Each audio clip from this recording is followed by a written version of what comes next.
Day 122, Saturday, May 2nd. When delay brings deeper glory. Count it all joy, my brethren, when ye falls into diverse temptations, knowing this, that the trying of your faith worketh patience. But let patience have her perfect work, that ye may be perfect and entire, wanting nothing. James 1, verse 2-4. We often look at setbacks or delays in our lives as definitive proof that something has gone terribly wrong, or perhaps that God has forgotten us. Consider the account of Lazarus. When his sisters urgently sent word to Jesus that their friend was ill, Jesus did not immediately depart. The text reveals that Jesus lingered. He waited, and only 4 days later, after Lazarus had died, did Jesus finally say it was time to go and raise him. Jesus explained that this delay was strategic. He deliberately waited so that the ensuing miracle would manifest for a higher purpose, so that they might believe. When Lazarus died, the situation appeared tragic and painful to his sisters. Yet Jesus reframed the narrative. This agonizing event was permitted to unfold so that the glory of God could be fully revealed, and so that their faith would be profoundly strengthened. This principle applies directly to the hardship we encounter today. There are pleasant, unpleasant, or painful situations that unfold in our lives, not as punishment, but as divine staging for a greater purpose. They occur so that God's glory shines brighter and so that your personal conviction deepens. We see this pattern echoed in the question posed about the man born blind. When disciples asked if the man's blindness was the result of his sin or his parents' sin, Jesus dismissed the premise of immediate fault. He declared that this condition existed so that God might be glorified through what was about to happen. Similarly, when you face trials, the immediate urge is to search for a sin you or someone else committed. However, sometimes the experience, regardless of its source, is designed precisely so that the glory of God can be manifested through your deliverance, and so that your faith can be tangibly solidified. Many of us possess intellectual knowledge about God. We affirm He is powerful, strong, and mighty. But this remains mere head knowledge until we are pushed to a point where our own capabilities fail. Have you ever found yourself completely backed into a corner, exhausted every option, knowing that only a direct miracle could save you? In that moment of desperation, when you cry out to God, He miraculously intervenes. Your entire understanding of God shifts. Your conviction about His love and power solidifies. This profound transformation in understanding was only possible because of the negative situation you were forced to navigate. This is why the instruction to count it all joy when you go through diverse challenges is given.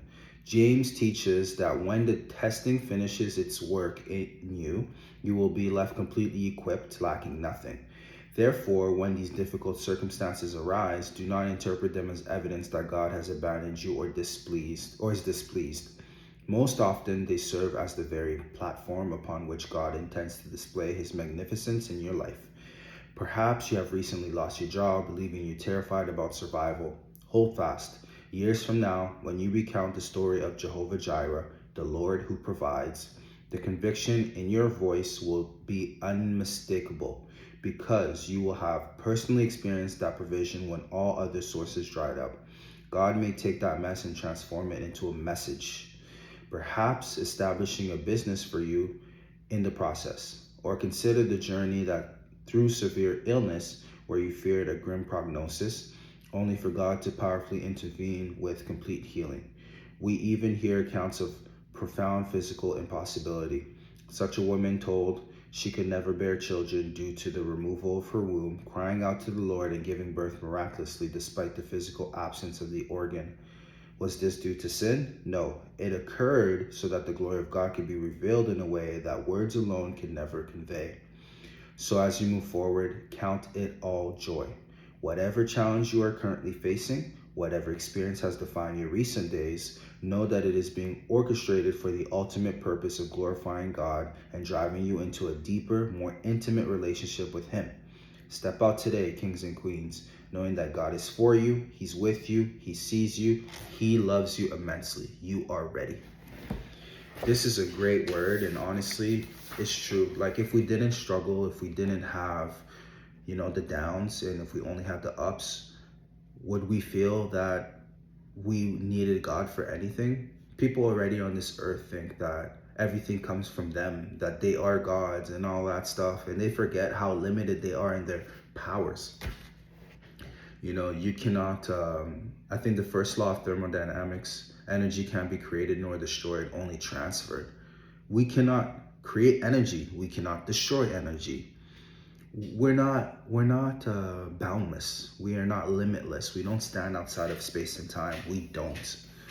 And I just saw this like a news thing, like, oh, this thing in Wales might be able to help humans live to 200 years old.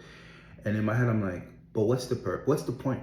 What is the purpose of living longer? For what reason? Like, why are we trying to do this? Instead of trying to stick to the promise God has already given us, that we will have eternal life with him, right?